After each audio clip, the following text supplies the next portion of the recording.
स्वागत है आप सभी का अड्डा 24/7 पे। मैं हूं ऐश्वर्यापुरी। ये खबर तो अब शायद पुरानी ही हो गई है कि DSSSB ने, आयोग ने ही ऑफिशियली अपनी एक RTI का जवाब देते हुए official number of applicants, category wise कितने आवेदन हुए हैं उसका नंबर हमें दिया है। ये तो शायद आपने दूसरी वीडियोस पे भी देख ही लिया होगा, पर इस वीडियो में ये नंबर्स आपको दिखाने का पर्पस सिर्फ इतना ही नहीं है। मैं चाहती हूँ कि आप इन नंबर्स की गहराई को समझें ताकि आप ये एस्टिमेट लगा सकें कि अगले अपकमिंग एग्जाम में आप तैयारी किस तरीके से करेंगे। ये क्यों है हमारे लिए ज़रूरी, इसको भी समझना आपको चाहिए। सबसे पहले तो देखिए, पिछली बार जो एग्ज़ाम कंडक्ट हुआ था उसमें नंबर ऑफ़ वैकेंसीज ज़्यादा थी। अब उसमें जितने नंबर ऑफ़ कैंडिडेट्स ने अप्लाई किया, उन लार्जर नंबर ऑफ़ वैकेंसीज में उन्होंने जनरल पेपर को क्वालिफाइंग नेचर में किया था। यानी अगर जनरल पेपर में एक मिनिमम क्वालिफाइंग मार्क्स उनके नहीं आए तो उनका फाइनल पेपर चेक नहीं हुआ था। DSSSB ने इस बार ये क्लॉज हटा दिया है अपने एग्जामिनेशन से और वैकेंसीज का नंबर भी लो रखा है 2024 के लिए। मतलब कि जनवरी में आई ये जो पोस्ट है, इन्होंने कहा कि तो नंबर ऑफ पोस्ट भी हमारी कम आई है, दूसरा जनरल पेपर क्वालिफाइंग नहीं है, आपका जो फाइनल मेरिट है वो टोटल मार्क्स जोड़ के बनाई जाएगी।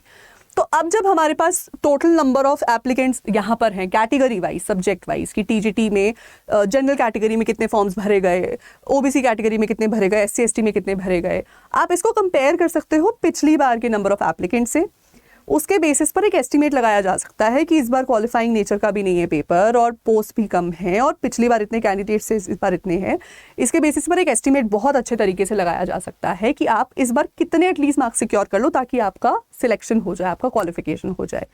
इसीलिए इस नंबर को देखना हमारे लिए बहुत ज़रूरी है। तो एक बार इस नंबर को भी देख लेते हैं, क्या है, कितने आवेदन किए गए पर कैटेगरी, उसको देख लेते हैं। TGT मैथ्स से शुरू करते हैं, टॉप से। TGT मैथ्स में जैसे आप देख सकते हैं टोटल नंबर ऑफ एप्लीकेशंस रही हैं 66,760। ठीक है, पेन का मैं थोड़ा कलर चेंज कर देती हूँ आपके लिए। 66,760, जिसमें से अनरिजर्व कैटेगरी से 44,500 फॉर्म्स भरे गए, OBC कैटेगरी से 51,053 फॉर्म्स भरे गए, SC कैटेगरी से 9,913 फॉर्म्स और ST कैटेगरी से 2,984 फॉर्म्स, EWS कैटेगरी से 4,000 फॉर्म्स अप्रॉक्सीमेटली भरे गए। तो टोटल 66,760 फॉर्म्स। वहीं अगर मैं इंग्लिश की बात करूं तो इंग्लिश में आपके टोटल नंबर ऑफ फॉर्म्स भरे गए 30,785। इसमें अनरिजर्व कैटेगरी में 19,428 फॉर्म्स भरे गए, OBC कैटेगरी में 3,835 फॉर्म्स, SC कैटेगरी में 5,015 फॉर्म्स, ST कैटेगरी में 13,071 फॉर्म्स और EWS में 1,136 फॉर्म्स। तो इसी तरीके से कैटेगरी वाइज आवेदन पत्र कितने गए हैं आयोग के पास, वो ऑफिशियल नंबर हमारे सामने है for the subjects of TGT mathematics, TGT English, social science, science, Hindi, Sanskrit, Urdu, Punjabi and drawing. अब ये एस्टिमेट आप ज़रूर देखें। बहुत ही जल्दी मैं एक कंपैरिजन वीडियो भी आपके लिए लेकर आऊँगी जिसमें मैं पिछले बार जो पिछला हमारा DSSSB का एग्ज़ाम हुआ था 2021 में, उसमें कितने फॉर्म्स भरे गए थे और फिर उसमें वैकेंसी के हिसाब से टोटल नंबर ऑफ स्टूडेंट्स कितने अपीयर किए और उनके कितने कट ऑफ उनकी गई, कितने मार्क्स पे उनका क्वालिफिकेशन हुआ, सिलेक्शन हुआ, वो हम एक एस्टिमेट लगाएंगे।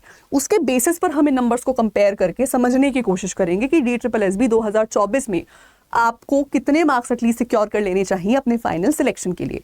क्योंकि इस बार सिलेबस भी पहली बार DSSSB ने रिलीज़ किया है, तो सभी स्टूडेंट्स में थोड़ा गर्मा गर्मी सी बनी हुई है, बिकॉज सिलेबस कई सब्जेक्ट्स में काफ़ी एम्बिगुअस और काफ़ी कह सकते हैं बिना सर पैर का सा आ गया है।